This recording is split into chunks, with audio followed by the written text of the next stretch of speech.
ഫർള് നിസ്കാരത്തിൽ എന്തെങ്കിലും അപാകതകൾ, അതായത് കുറ്റങ്ങൾ വന്നു കഴിഞ്ഞാൽ അത് നികത്താനാണോ സുന്നത്ത് നിസ്കാരങ്ങൾ നിസ്കരിക്കേണ്ടത്? ഒന്നാമത്തെ ചോദ്യം.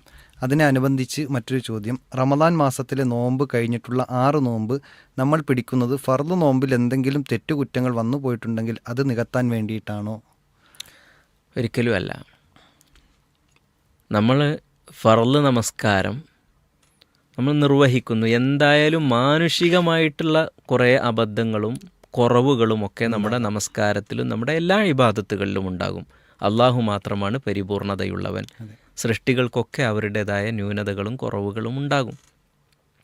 അള്ളാഹു സുബ്ഹാനഹു വ തആല ലാ യുകല്ലിഫുല്ലാഹു നഫ്സൻ ഇല്ലാ വുസ്അഹ, നമ്മളെക്കൊണ്ട് കഴിയുന്ന അത്ര, ഫത്തഖുല്ലാഹ മസ്തതഅതും എന്നല്ലേ, നിങ്ങളെക്കൊണ്ട് സാധിക്കുന്ന അത്ര സൂക്ഷിക്കുക, ശ്രദ്ധിക്കുക എന്നതാണ്.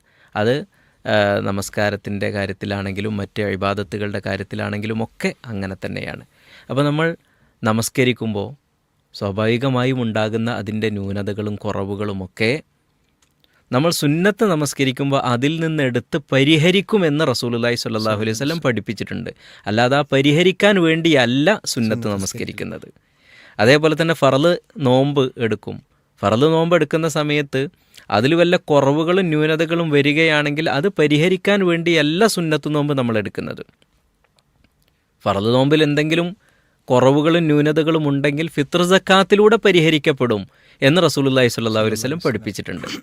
സക്കാത്തുൽ ഫിത്ർ ത്വഹറത്തൻ ലിസ്വാഇമി മിനർ റഫസി വല്ലഗ്വ്, അവരുടെ സംസാരത്തിലോ അല്ലെങ്കിൽ പെരുമാറ്റത്തിലോ എന്തെങ്കിലും തിന്മകൾ, എന്തെങ്കിലും അബദ്ധങ്ങൾ ഒരു നോമ്പുകാരന് വന്നിട്ടുണ്ടെങ്കിൽ അതിൽ നിന്നുള്ളൊരു ശുദ്ധീകരണമാണ് എന്ന് നബി സല്ലല്ലാഹു അലൈഹി വസല്ലം പഠിപ്പിച്ചത് കാണാൻ കഴിയും. ഫിത്ർ സക്കാത്തുമായി ബന്ധപ്പെട്ട് പറഞ്ഞപ്പോൾ അതേ പറഞ്ഞിട്ടുള്ളൂ. സുന്നത്ത് നോമ്പിൽ നിന്ന് എടുത്ത് ഇത് പരിഹരിക്കും എന്ന് പറഞ്ഞിട്ടില്ല. എന്നാൽ നമസ്കാരത്തിൻ്റെത് എന്ത് പറഞ്ഞിട്ടുണ്ട്. എന്നാൽ ആ പരിഹാരത്തിന് വേണ്ടിയല്ല നമ്മൾ നമസ്കരിക്കുന്നത്. നമ്മൾ ഓരോ നമസ്കാരവും അതിൻ്റെ സ്വതന്ത്രമായ രൂപത്തിൽ അതിൻ്റെ പ്രതിഫലം ആഗ്രഹിച്ചുകൊണ്ട് തന്നെയാണ് നമസ്കരിക്കേണ്ടത്.